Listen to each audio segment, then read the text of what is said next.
Good morning to all of you. It's a pleasure to be here and to talk about an opportunity for us to collaborate going forward. And I'm the Deputy Head of Cooperation here at the Swiss Embassy in Kiev.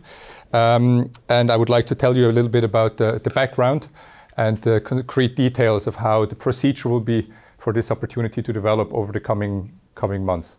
Just to reiterate, Chatham House rules are a bit modified for this presentation. We'll have a video recording which will be shared together with this presentation with all of you. So also other partners of your companies can have a look at the information presented. So perhaps just to provide a bit of background again, for some of you this might be news. This is a bit of an overview over the timeline how we ended up in this situation where we are. Namely that the Swiss Federal Council decided in June last year already that Switzerland will support Ukraine through different means with 1.5 billion Swiss francs from 2025 to 2028. So this is the regular development cooperation plus a special 500 million Swiss francs will be dedicated to specifically involve Swiss companies in support of Ukraine over the coming 4 years. This decision has then been confirmed by the Swiss Parliament, so the budget is definitely available in December of last year. Now, this call for proposal is a first instrument to make this engagement of Swiss companies happen. The instrument we're talking about, this call for proposal, will basically entail the co-funding of projects in partnership with Swiss companies. That means co-funding between the Swiss state, SECO specifically, and the companies themselves. The goal will be to contribute to Ukraine's recovery and economic recovery and reconstruction, thus benefiting Ukrainian citizens and increasing the economic ties between Switzerland and Ukraine as well. The mechanism will be that SECO will receive proposals from the companies themselves that are already present in Ukraine, and there will be a competitive selection between the proposals received in order to ensure the most effective allocation of the funding towards the goal stated. And that should be really mentioned here that the instrument is competitive. Everybody who participates will have the same conditions and the same information available to them to ensure a level playing field. That is also why incidentally, today we will not be taking questions in order not to award you who are present an advantage in this process. All of the information that is available for the call for applicants will be published in 2 weeks' time, so everybody who participates has exactly the same information, plus of course the video that we are recording. Then a final note before I provide some more details on how this all will be organized. This is really a first step in the implementation of these private sector measures. So it's a learning experience. It will be a pilot experience. So I think quite a bit of pragmatism and also, let's say an empirical approach to what works and what doesn't will be taken over the coming years, right? We'll have to iteratively improve as we go along. So how will the procedure concretely work? All applicants will be asked to submit an application through a single entry point on a SECO website that it will become available in a few weeks' time. Currently, the SECO website is under reconstruction, so I cannot give you the exact domain name. We'll be making sure to share the link to this website through social media, both through the embassy and through SECO corporate accounts, so you can be sure to receive this information. Then, in a first step, before the call itself is open, so before applications are received, we'll have a question and answer round. That means you can provide your questions for clarification, of understanding, and we'll be answering those publicly in writing, so everybody again has the same level of information to participate in the call. The intention of funding is 50 million Swiss francs in this first call. This is the overall envelope. That means this will go to several initiatives, so not all of them will, of course, receive 50. And it is possible for an applicant to provide multiple applications, but only one of them will receive funding from the Swiss state. The selection itself will happen through 2 stages. The first less elaborate than the second one. I will come to speak of this in a few minutes. Before speaking about the selection, though, I would like to just highlight some of the eligibility criteria, as we call them. So these are the fundamental conditions for companies to apply. That's not an exhaustive list. That the company is Swiss, that it is already operating on the Ukrainian market with a subsidiary, a branch, a production site. The offer the company provides through the proposal covers an acute need of Ukraine. It is indeed a Swiss product. It is Swiss expertise, Swiss quality. A service in return to the Swiss funding. From our perspective, it's a public investment from the Swiss side for a public benefit to Ukraine and its citizens. So we expect something along the line of additional job creation, public infrastructure construction, perhaps some educational opportunities, some wider public benefit must be present in the proposal. And finally, and that's important, formally, the application must be submitted through the Swiss side, the headquarters of the Swiss company.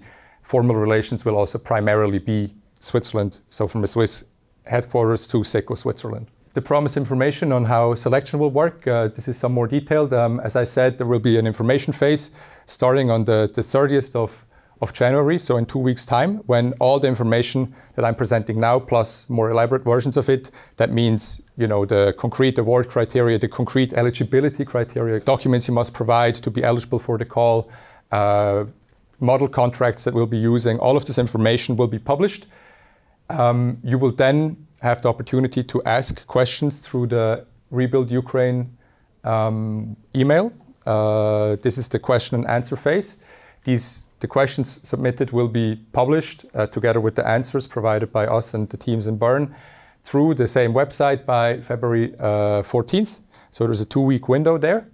And only then, 2 weeks later, we'll open the first stage of applications. This will be a relatively short application form. It is standardized. There will be an evaluation of the eligibility criteria. We reserve the right not to do actual evaluation in terms of award criteria of all applications if the eligibility criteria are not met. It will be decided which applications advance to the second round, which will then open on March 30th. It will be more elaborate. So the logic behind this is to save your time in case your proposal does not advance. So we have a short first round and then a more extensive second round. Of course, our time is also saved. In the second phase, the one that's opening on March 30th, that is more elaborate, there will be a chance for interviews. That means in-person presentations or virtual presentations or hybrid presentations, depending on the case, which is tentatively scheduled for the week of May 12th to May 16th, 2025. And then the final decision on the ultimately selected proposals will be communicated in June 16, 2025. So that's the timeline as envisioned. This is some detail on the different, let's say, the mechanics of the evaluation and the selection of the proposals. As I mentioned, there is the eligibility criteria. These are the fundamental criteria. Formal completeness of the proposal, meaning all documentation must be there. There must be a proof of this being a Swiss company operating in Ukraine. There must be a confirmation of contribution from your side. So again, it's a co-funding facility between the Swiss state and the private capital from your company. There must also be some formal interest from a Ukrainian counterpart, state counterpart. That means it can be a local community, it can be a state agency, it can be of different nature. Then a second important element for you to know is the award criteria. Again, these are used to basically evaluate the proposal against the goal we have set for this call. You will be asked to provide specific results or describe specific results that the proposal you will be handing in must meet. Key outcome indicators are additional jobs created, foreign direct investment mobilized, perhaps public infrastructure developed,